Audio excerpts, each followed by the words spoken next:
Hindi class में सबको स्वागत। आज हम रहीम के दोहे पढ़ेंगे। रहीम का पूरा नाम अब्दुल रहीम खान ഖാന था। റഹീമിൻ്റെ പൂർണ്ണനാമം അബ്ദുൽ റഹീം ഖാൻ ഖാന എന്നായിരുന്നു. ഉൻകാ ജന്മ 1556 में हुआ था. അദ്ദേഹത്തിൻ്റെ ജനനം 1556 ഉൻകെ പിതാ ബൈറാം ഖാൻ മുഗൾ സമ്രാട്ട് അക്ബർ കെ സേനാപതി थे. അദ്ദേഹത്തിൻ്റെ പിതാവായ ബൈറാം ഖാൻ മുഗൾ സമ്രാട്ട് എന്ന് പറഞ്ഞാൽ മുഗൾ ചക്രവർത്തിയായ അക്ബറിൻ്റെ സേനാപതിയായിരുന്നു. ഉൻപർ അക്ബർ കാ അവിശ്വാസ് ഹോ ഗയാ. പിതാവിന് മേലെ അക്ബറിന് അവിശ്വാസമുണ്ടായി. വേ ഹജ് കർനെ ജാ രഹേ थे कि മാർഗ് മേ കിസി ശത്രുവിനെ മാർ ഡാലാം. ഒരു പ്രാവശ്യം അദ്ദേഹം ഹജ്ജിന് പോവുകയായിരുന്നു. അപ്പോൾ വഴിമധ്യേ ഏതോ ഒരു ശത്രു അദ്ദേഹത്തെ കൊന്നുകളഞ്ഞു. അപ്പോൾ അങ്ങനെ റഹീമിൻ്റെ പിതാവ് മരണപ്പെട്ടു. റഹീം ഉസ് സമയ 4 വർഷക്കേത്തി. റഹീം ആ സമയത്ത് 4 വർഷമേ പ്രായമുണ്ടായിരുന്നുള്ളൂ. ഉൻകെ പാലൻ പോഷൺ കാ ഭാർ അക്ബർ പർ ഹി പടാം. അതുകൊണ്ട് റഹീമിനെ 4 വർഷം പ്രായമുള്ള ചെറിയ കുട്ടിയായതുകൊണ്ട് അവനെ വളർത്തേണ്ട ഉത്തരവാദിത്വം കടമ അക്ബറിൻ്റെ മേലെയായി. റഹീം ബഹുത്ത് പ്രതിഭാശാലി थे. റഹീം നല്ലൊരു പ്രതിഭാശാലിയായിരുന്നു. ഉനോനെ അറബി ഫാരസി और സംസ്കൃതി में ദക്ഷത പ്രാപ്തിക്ക്. അതുകൊണ്ട് തന്നെ റഹീമിൻ അറബി ഭാഷ, ഫാരസി ഭാഷ और സംസ്കൃതി ഇങ്ങനെ എല്ലാ ഭാഷകളിലും നല്ല നൈപുണ്യം നേടി. रहीम की योग्यता को देखकर सलीम अर्थात जहांगीर की शिक्षा का भार उन पर डाल दिया. റഹീമിൻ്റെ കഴിവ് കണ്ടിട്ട് സലീം രാജകുമാരന്, അതായത് പിന്നീട് ജഹാംഗീർ എന്നറിയപ്പെട്ട ഭരണാധികാരി, ആ ജഹാംഗീറിൻ്റെ വിദ്യാഭ്യാസം പഠിപ്പിക്കുവാനുള്ള ഭാരം റഹീമിൻ്റെ മേലെ ആയി. बाद में अकबर ने उन्हें भी अपना सेनापति नियुक्त किया. അതിനുശേഷം കുറച്ചു കാലത്തിന് ശേഷം അക്ബർ റഹീമിനെയും തൻ്റെ സേനാപതിയായി നിയമിച്ചു. अकबर की मृत्यु के बाद जहांगीर ने उन्हें अपने दरबार में उचित स्थान नहीं दिया. अकबर की मृत्यु के बाद അക്ബറിൻ്റെ മരണത്തിന് ശേഷം ഭരണാധികാരിയായ ജഹാംഗീർ റഹീമിന് തൻ്റെ കൊട്ടാരത്തിൽ ഉചിതമായ സ്ഥാനം നൽകിയില്ല. ഉൻകെ കോപഭാജൻ ബി ബനിന പട. ജഹാംഗീറിൻ്റെ കോപഭാജനമായി തീരുകയും ചെയ്തു. ഉൻകി സാരി സമ്പത്തി ജപ്ത് കർലി. അങ്ങനെ റഹീമിൻ്റെ മുഴുവൻ സമ്പത്തും സ്വത്തും ജപ്തി ചെയ്യുകയും ചെയ്തു. റഹീമിനെ ദർബാർ में रहते हुए भी दरबारी किस्म की कविता नहीं लिखी. റഹീം കൊട്ടാരത്തിലായിരുന്നു, അക്ബറിൻ്റെ കൊട്ടാരത്തിലായിരുന്നു കഴിഞ്ഞുകൊണ്ടിരുന്നത്. അതുകൊണ്ട് കൊട്ടാരവുമായി ബന്ധപ്പെട്ട തരത്തിലുള്ള കവിതകൾ എന്നാലും അദ്ദേഹം എഴുതിയിരുന്നില്ല. ഉൻകെ ദോഹോമേ അപ്നെ നിജി ജീവൻ സെ സംബന്ധിത് ദുഃഖ് ദർദ് പ്രേം और ഉദാസി ഝലക്തി ഹെ. അദ്ദേഹത്തിൻ്റെ ദോഹകളിൽ, റഹീമിൻ്റെ ദോഹകളിൽ തൻ്റെ നിജി ജീവൻ, സ്വന്തം ജീവിതവുമായിട്ട് ബന്ധപ്പെട്ട കാര്യങ്ങളാണ് ദുഃഖത്തെയും ദർദ് വേദനയും പ്രേമത്തെയും और ഉദാസീന ഭാവം. അപ്പോൾ ഇങ്ങനെയെല്ലാമാണ് അദ്ദേഹത്തിൻ്റെ ദോഹകളിൽ നമ്മൾ കാണപ്പെടുന്നത്. കഹീം കഹീം വ്യംഗ്യയ്ക്ക് ദർശൻ ബി പായേ ജാത്തെ ഹം. ചിലയിടങ്ങളിൽ വ്യംഗ്യ പരിഹാസവും നമ്മൾ കാണപ്പെടുന്നുണ്ട്. റഹീം की प्रमुख रचनाएं हैं रहीम दोहावली या सस्सई. दूसरा है मदनाष्टक. अगला है रास पंचाध्याय आदि. यही है कवि का परिचय या इंट्रोडक्शन. आगे दोहे देखिए. पहला दोहा है रहीम ने दागा प्रेम का मत तोड़ो चटकाए टूटे से फिर न जुरे जुरे गांड परि जाए. यहाँ रहीम कहते हैं कि ധാഗ എന്ന് പറഞ്ഞാൽ നൂല് അല്ലെങ്കിൽ ചരട് എന്ന് പറയും. അപ്പം പ്രേം കാ ധാഗ, പ്രേമത്തിൻ്റെ ചരട് എന്താകാൻ പാടില്ല? മത്ത് തോടോ ചട്കായ്, തോടിന പൊട്ടിക്കുക. ചടക്കാന എന്ന് പറഞ്ഞാൽ പൊട്ടിക്കുകയാണ്, പൊട്ടിച്ചെറിയാൻ പാടില്ല. ഏതിനെ പൊട്ടിച്ച് കളയാൻ പാടില്ല? സ്നേഹത്തിൻ്റെ, പ്രേമത്തിൻ്റെ ചരടിനെ പൊട്ടിച്ച് കളയാൻ പാടില്ല. ടൂട്ടെ സേ ഫിർ ന ജുരേ ജുരൈ ഗാണ്ട് പരി ജായ്. ടൂട്ടേ സെ, ടൂട്ടിന എന്ന് പറഞ്ഞാൽ പൊട്ടുക. പൊട്ടിയാലോ ഫിർ ന ജുരൈ, ഫിർ ദൂസരി ബാർ വീണ്ടും, അതായത് രണ്ടാമത് നമുക്ക് എന്ത് ചെയ്യാൻ പറ്റില്ല. ന ജുരൈ, ജുരൈ എന്ന് പറഞ്ഞാൽ ജോഡേം. ഫിർ ന ജോഡേം, ഫിർ ന ജോഡ് സക്ത, നമുക്ക് എന്ത് ചെയ്യാൻ പറ്റില്ല, അതിനെ ബന്ധിപ്പിക്കാൻ വേണ്ടി ചേർക്കുവാൻ വേണ്ടി പറ്റുന്നതല്ല. ജുരേ ഗാണ്ട് പരി ജായ്, അഥവാ നമ്മൾ എന്ത് ചെയ്യുകയാണെന്ന് വെച്ചോളൂ. ഹം ജോഡിനേക്കാ പ്രയത്ന കരേത്തോ പരി ജായ്. പരി എന്ന് പറഞ്ഞാൽ പടിന, ഗാണ്ട് എന്ന് പറഞ്ഞാൽ കെട്ട്, കെട്ട് വീഴുന്നു, കെട്ട് വീണു പോകുന്നു. അപ്പോൾ രണ്ടാമതും അതിനെ യോജിപ്പിക്കുവാൻ നിന്നാൽ, ചേർക്കാൻ നിന്ന് കഴിഞ്ഞാൽ കെട്ടായി പോവുകയാണ് ചെയ്യുന്നത്. അപ്പോൾ അതാണ് ഈ ദോഹയുടെ ആശയം. അത് ഒന്നുകൂടി നോക്കുക. റഹീം കഹത്തെ ഹേ കി പ്രേം കാ ധാഗ മത് തോടോ. അഗർ പ്രേം കാ ധാഗ एक बार तोड़ डाले तो फिर न जोड़ सकता, उसे दोबारा जोड़ना कठिन हो जाता है. ദുബാര എന്ന് പറഞ്ഞാൽ വീണ്ടും, വീണ്ടും കെട്ടുക എന്ന് പറഞ്ഞാൽ ഭയങ്കര പ്രയാസമാണ്. ഉസ്കെ ദോനോം ചോരോം കോ ജോഡിനെ പർ ഗാണ്ട് പടി ജാത്ത ഹെ. ചോർ, സെക്കൻഡ് ഛ എന്നാണ്. ചോർ എന്ന് പറഞ്ഞാൽ അറ്റം എന്നാണ്. ഫസ്റ്റ് ഛ എഴുതി കഴിഞ്ഞാൽ ചോർ എന്ന് പറയുമ്പോൾ കള്ളൻ എന്നാണ് അർത്ഥം. ഇവിടെ സെക്കൻഡ് ഛ ഇതാണ്, ചോർ അറ്റം. ദോനോം ചോരോം കോ ജോഡിനെ പർ ഗാണ്ട് പടി ജാത്താഹേ, രണ്ടറ്റത്തെയും കെട്ടുകയാണെങ്കിൽ എന്താകുന്നു, കെട്ട് വീണ് കിടക്കുന്നു. വ പഹലേക്ക് സമാൻ നെഹിം ബൻതാം, അത് വീണ്ടും നമുക്ക് എന്തായി മാറില്ല, മുമ്പത്തെ പോലെ ആയി മാറുകയില്ല. തോടിനേക്കാ നിഷാൻ സാഫ് ദിഖായി പടുത്താഹേ, പൊട്ടിയതിൻ്റെ നിഷാൻ, നിഷാൻ എന്ന് പറഞ്ഞാൽ അടയാളം, പാട്, അതിൽ തീർച്ചയായും വ്യക്തമായിട്ടും നമുക്ക് കാണാൻ സാധിക്കുന്നതാണ്. അപ്പോൾ ഈ ദോഹയുടെ പ്രത്യേകതയാണ്, അതിൻ്റെ വിശേഷതയാണ് ഇനി പറയുന്നത്. എന്തിനെക്കുറിച്ചാണ് പറയുന്നത്? ഇസ് ദോഹേമേ റഹീമിനെ പ്രേം കെ ബന്ധൻ കെ മഹത്വ കോ വർണ്ണിത് കിയാ ഹെ. സ്നേഹബന്ധനത്തിൻ്റെ മഹത്വത്തെയാണ് ഇവിടെ വർണ്ണിച്ചിരിക്കുന്നത്. ഉനോനെ ലോകോം കെ ആപ്പസി റിശ്തേ കോ ബനായെ രഖ്തേ ഹുए സ്നേഹ കെ സാത്ത് വ്യവഹാർ കർണേ കാ ഉപദേശ് ദിയാ ഹെ.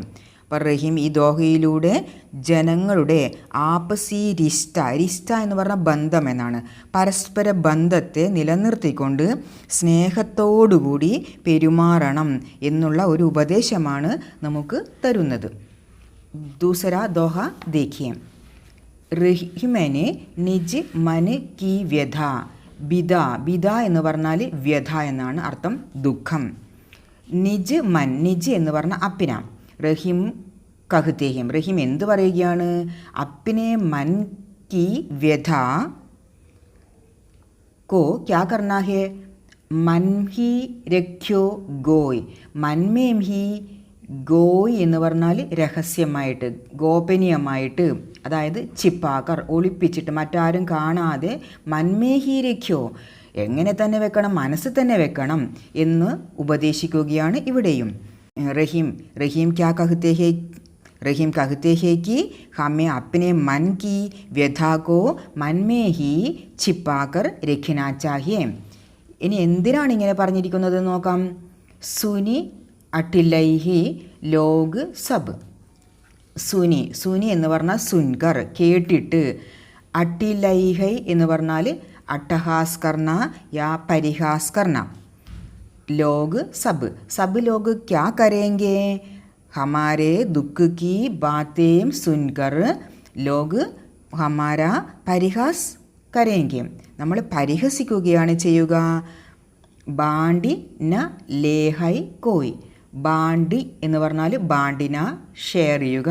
ബാണ്ടി ന ലൈഹേ കോയി ബി ഹമാരെ ദുഃഖ കോ ബാണ്ട് നെഹിം ലേത്ത.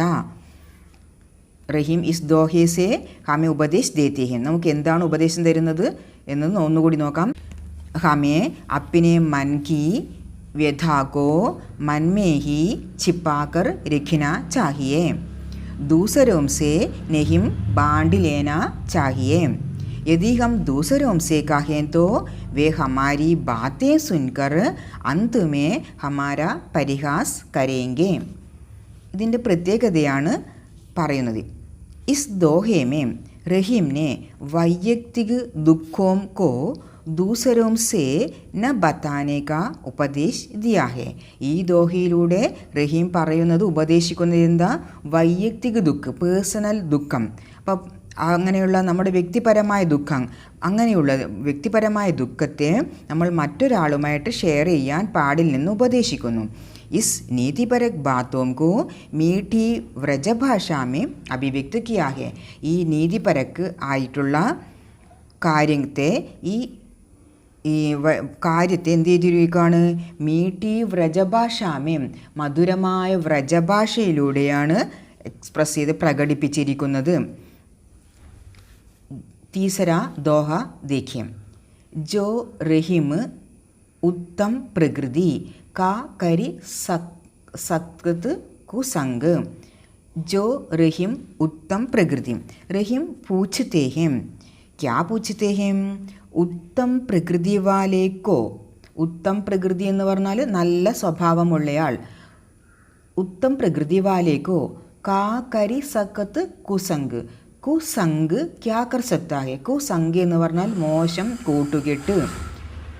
ബുരേ ലോകോം കി സംഗതി, മോശം ആൾക്കാരുടെ കൂട്ടുകെട്ട്. ക്യാ കർ സക്താ ഹെ, കാ കരി സക്ത് എന്ന് പറഞ്ഞാൽ ക്യാ കർ സക്താ ഹെ. ഉത്തം പ്രകൃതി വാലേ കോ കുസംഗ് ക്യാ കർ സക്താ ഹെ. अर्थात सच्चरित्र वाले पर कुसंग का कोई प्रभाव नहीं पड़ता. चंदन उदाहरण के लिए रहीम कहते हैं कि चंदन विष व्याप्त नहीं. लपटे रहत भुजंग. चंदन विष व्याप्त नहीं. चंदन वृक्ष है, वह सुगंधित है. चंदन वृक्ष पर ലപ്പട്ടെ രഹത്ത് ഭുജങ്ക്. ഭുജങ്ക് എന്ന് പറഞ്ഞാൽ സാമ്പ്, സർപ്പം, പാമ്പ്. അപ്പോൾ അതായത് ചന്ദൻ മരത്തിൽ, ചന്ദനവൃക്ഷത്തിൽ സാമ്പ്, പാമ്പ് ചുറ്റിപ്പിടിച്ചിരിക്കും. എന്നാൽ പോലും വിഷവ്യാപ്തിനയും, ആ ചന്ദനമരത്തിൽ വിഷം വ്യാപിക്കുന്നില്ല. അതായത് ഉദാഹരണമായിട്ട് എന്ത് പറഞ്ഞിരിക്കുകയാണ്? ഉദാഹരണ के रूप में रहीम कहते हैं कि चंदन वृक्ष पर विषैला सांप लपेटता रहता है, लेकिन चंदन वृक्ष विषयुक्त नहीं होता. उसकी സുഗന്ധ ബനി രഹത്തി ഹെ. അതിൻ്റെ സുഗന്ധം എന്നും ഇങ്ങനെ നിലനിന്നുകൊണ്ടേയിരിക്കും. അപ്പോൾ ഇതിൻ്റെ പ്രത്യേകതയാണ് പറഞ്ഞിരിക്കുന്നത്. रहीम की राय में किसी व्यक्ति के चरित्र निर्माण में बाहरी तत्वों का असर नहीं होता.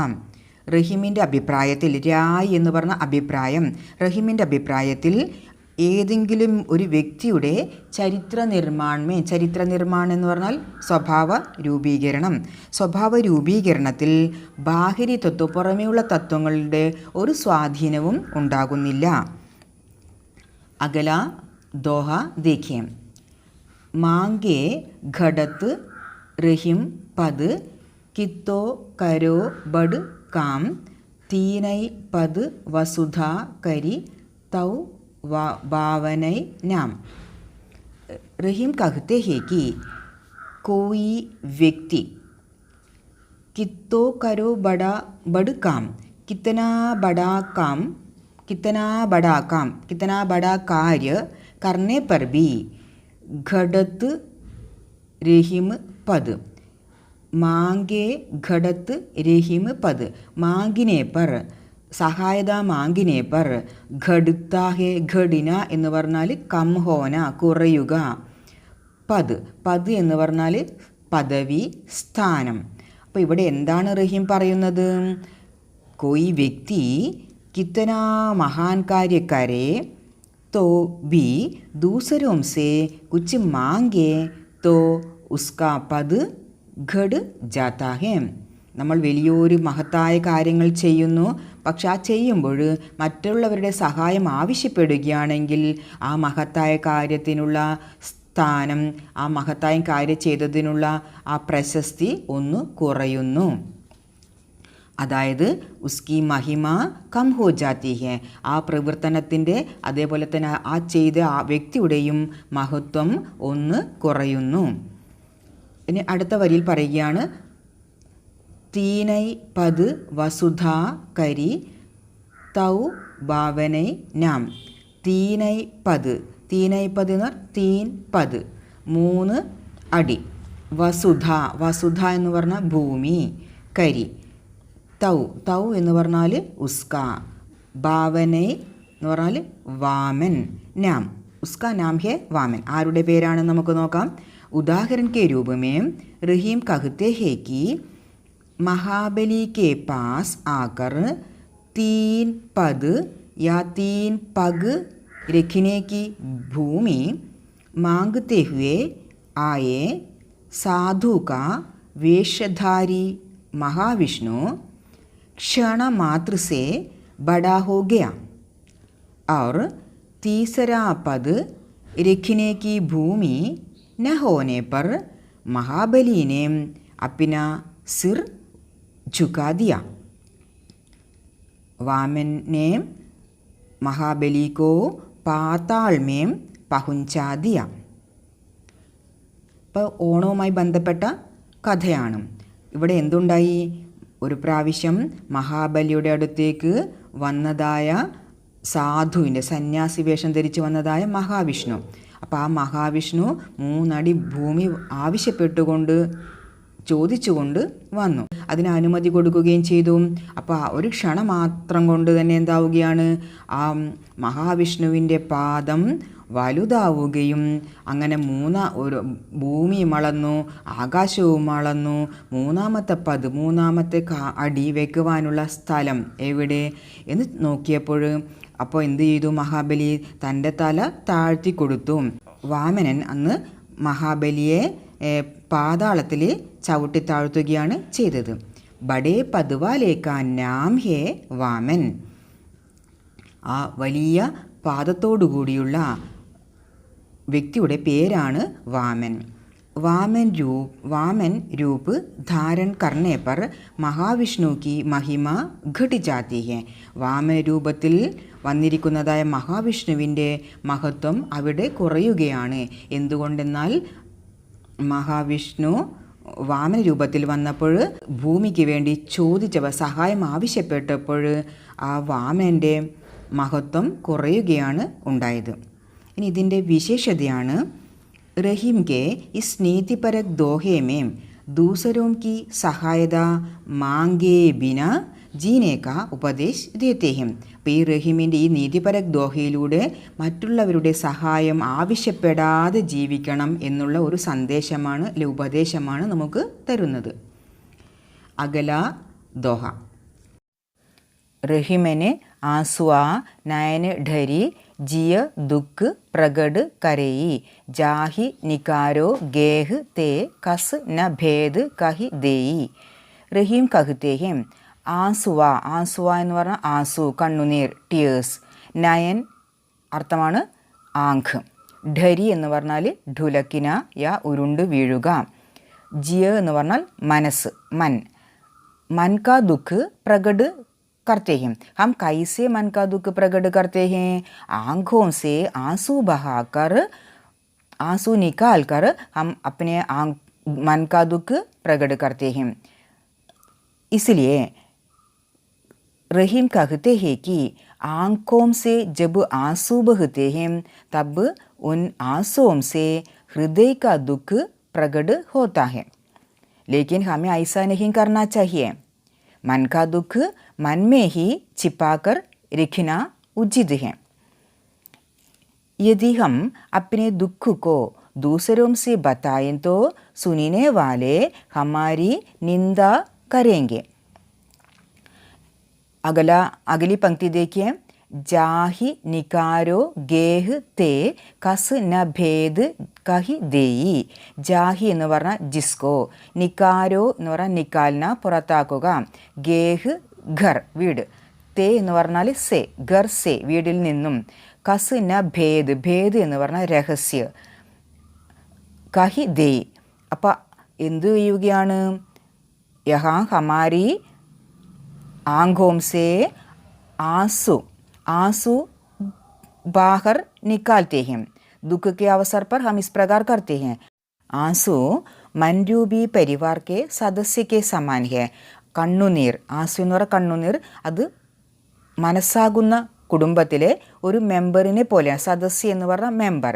യദി പരിവാർ കെ സദസ്യ കോ ഘർ സെ നിക്കാൽ ദിയാ ജായേ तो वह घर का रहस्य दूसरों से बताता है. ഇനി നമ്മൾ പറയുകയാണ്, നമ്മുടെ കുടുംബത്തിലെ ഒരു മെമ്പറിനെ വീട്ടിൽ നിന്ന് പുറത്താക്കുകയാണെങ്കിൽ അവൻ എന്തു ചെയ്യും? അവൻ വീട്ടിനകത്തുള്ള രഹസ്യങ്ങൾ മറ്റുള്ളവരോട് പറഞ്ഞു കൊടുക്കുന്നു. അപ്പോൾ അങ്ങനെയാണ്. ഇനി അടുത്തത് ഇതിൻ്റെ വിശേഷതയാണ് പറയുന്നത്. आंखों से आंसू बहाकर अपने दुख को कभी दूसरों के सामने प्रकट नहीं करना चाहिए. നമുക്ക് തരുന്ന ഉപദേശമാണ്, കണ്ണിൽ നിന്നും കണ്ണുനീരൊലിപ്പിച്ചുകൊണ്ട് നമ്മുടെ ദുഃഖത്തെ മറ്റുള്ളവരുടെ മുമ്പാകെ പ്രകടിപ്പിക്കുക. അങ്ങനെ ചെയ്യാൻ വേണ്ടി പാടില്ല. അപ്പിനെ ദുഃഖക്കോ കോയി ബാണ്ടി നഹീ ലേത്ത. എന്തുകൊണ്ടെന്നാൽ നമ്മുടെ ദുഃഖത്തെ ആരും തന്നെ ഷെയർ ചെയ്തെടുക്കുകയില്ല. इस सामाजिक तत्व को റഹീം ने इस दोहे में व्यक्त किया है. ഈ സാമൂഹ്യപരമായ തത്വത്തെയാണ് റഹീം ഈ ദോഹയിലൂടെ വ്യക്തമാക്കി തരുന്നത്.